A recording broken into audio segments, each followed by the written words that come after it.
Sierra Leone, a home to many young people, has 48% of its population of about 7.5 million under the age of 18. Many of these young individuals have ended up living on the streets.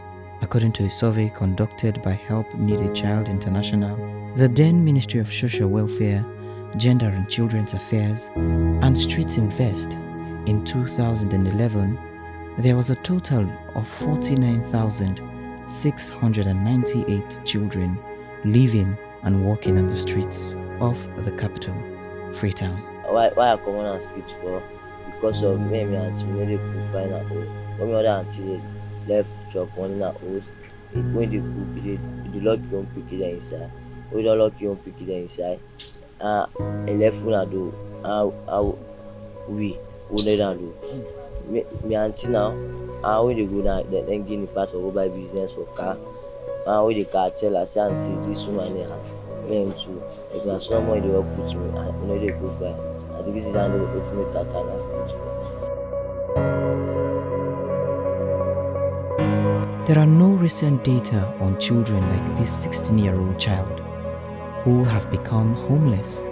Just like him, many other children still live in the streets of Freetown, vulnerable to many dangers and harm of the night. What they resort to during the day to survive is even more shocking.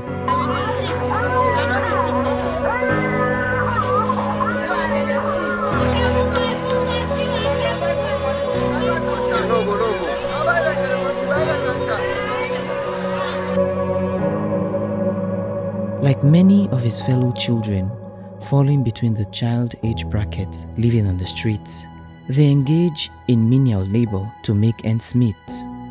After a short night's rest with one eye open, he rises before dawn, before the cock crows, to keep surviving, deprived of his rights to education and against child labor laws. We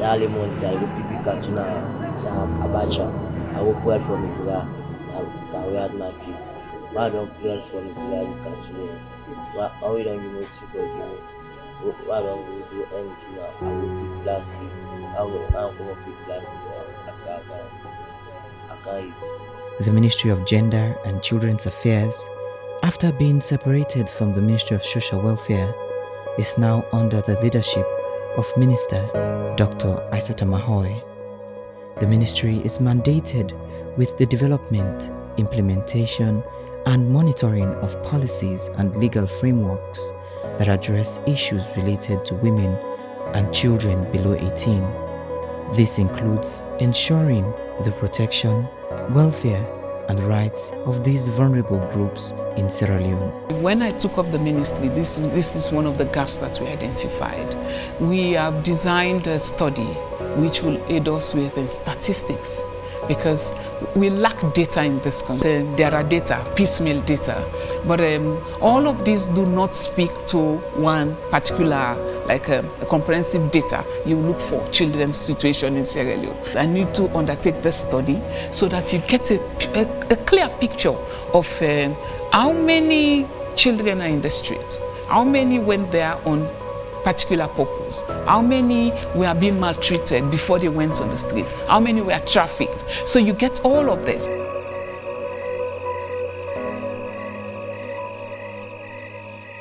It's 1 a.m. and I'm here at Fireborn Martin State. Every night, thousands of kids as these retire here. They are welcomed by the cold arms of insecurity, potential harm, and unfavorable weather conditions.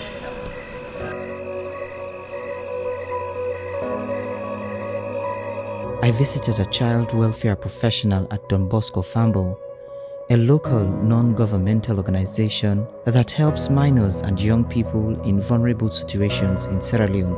He commends the government's efforts in policy making relating to child welfare, but notes that the implementation of these policies remains a significant challenge. We have so many policies. Recently, the street children strategy was launched by the Ministry of Gender and Children's Affairs. That's a one-way step to ensure that issues dealing with concerning street children are being resolved.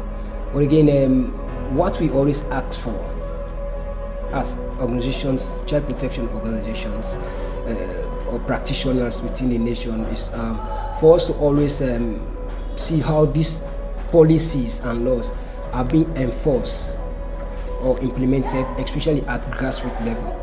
Because we don't have to lose sight of the fact that most of the problem in our nation have been solved at the urban setting, at the top level. We should be making some more effort, especially in the grassroots level. Sierra Leone has ratified various international treaties, including the United Nations Convention on the Right of a Child, which mandates the protection of children from economic exploitation and harmful labor. The Child Rights Act of 2007 also stipulates the rights and protection for children within the country. Despite these legal frameworks, enforcement remains a significant challenge.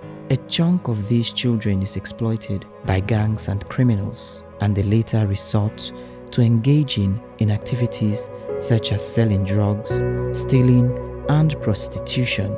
This dire situation and the necessity to earn money for survival often prevent them from accessing education.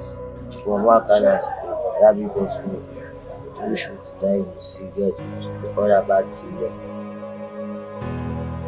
With their vision to see a Sierra Leone where all children feel safe and can achieve their full potential, Street Child has been working for years towards the welfare of street children and addressing other child-related issues.